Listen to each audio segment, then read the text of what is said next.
Inilah rekaman CCTV aksi pencurian sepeda motor di Jalan Badak, Kecamatan Mamajang, Makassar. Pelaku beraksi seorang diri dan menutup wajahnya menggunakan sarung. Saat beraksi, pelaku menyasar sepeda motor yang terparkir dalam kondisi tidak terkunci stang. Pelaku membawa kabur motor hasil curian dengan mendorong tanpa membunyikan motor. Aksi pelaku baru ketahuan saat korban akan mengantar anak ke sekolah.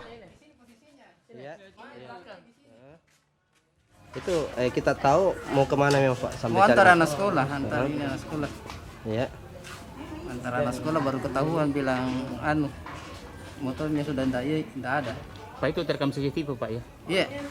Itu bagaimana pelakunya Pak? Caranya mengambil katanya pelakunya? pakai kayak ninja-ninja begitu atau bagaimana Pak?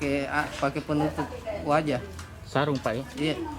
Secara vulgar memang di lorong itu ada CCTV, mungkin dia sudah pelajari bahwa di lorong itu ada CCTV, namun di luar lorong itu juga ada CCTV.